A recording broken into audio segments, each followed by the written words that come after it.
অনেক বিরাট সুযোগ। কলকাতা পুলিশে ৩৩৩৩ ভ্যাকেন্সি মেল ফিমেল মিলিয়ে, আর ওয়েস্ট বেঙ্গল পুলিশ কনস্টেবলে ১০,২৫৫, টোটাল ১৩,৫৮৯টা ভ্যাকেন্সি কনস্টেবল নিয়োগ হবে। ফলে এই সুযোগটাকে কাজে লাগাতে হবে। আর আমরা জানি যে একটাই পরীক্ষা হবে, যেখানে জিকে থাকবে 25টা, ম্যাথ থাকবে, অঙ্ক থাকবে 25টা, আর জিআই থাকবে 75, আর 10 ইংরেজি 10টা খুবই কিন্তু গুরুত্বপূর্ণ। ইংরেজিটা এখন থেকেই প্র্যাকটিস করতে হবে এবং শিখতে হবে, জানতে হবে। 10টার মধ্যে মিনিমাম 4টে কিন্তু করতেই হবে। অনেকে ইংরেজি করবে না, হয়তো ভয় পাবে, কিন্তু ভয় পাওয়ার কিছুই নেই।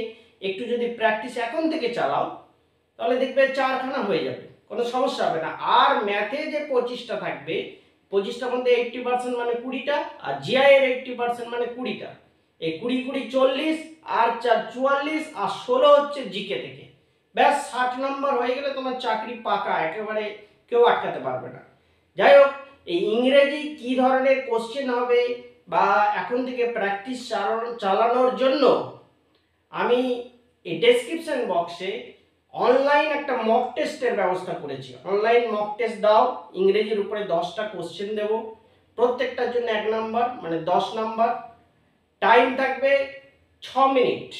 6 মিনিটের মধ্যে 10টা কোশ্চেনের আনসার করতে হবে। আর ভুল করলে 1/4 নাম্বার নেগেটিভ হবে, মার্কস নেগেটিভ হয়ে যাবে।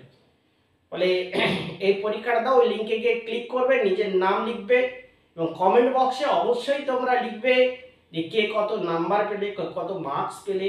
যদি কোনো অসুবিধা হয় কমেন্ট বক্সে আমাকে জানাবে। অনেকে লগ ইন করতে গিয়ে লগ ইনের সমস্যা হতে পারে, বা লগ ইন করে পরীক্ষা দিতে গিয়ে লগ আউট হয়ে যেতে পারে। আর এটা একবারে বেশি পরীক্ষা দেওয়া যাবে না, একবারই একটা ডিভাইসে পরীক্ষা দেওয়া যাবে। যদি কেউ দুবার দিতে চায় আমাকে জানাবে, ইনফর্ম করবে, আমি তার ব্যবস্থা করে দেবো। রিফ্রেশ করলে সে আবার পরীক্ষায় বসতে পারবে। এখন থেকে প্র্যাকটিসটা করো। এই জন্য অনলাইন, এখানে কোনো আজকে ক্লাস হচ্ছে না, শুধুমাত্র অনলাইন প্র্যাকটিসের জন্য অনলাইন টেস্ট দাও। ওকে, থ্যাংক ইউ, ধন্যবাদ। তোমরা সবাই ভালো থাকো।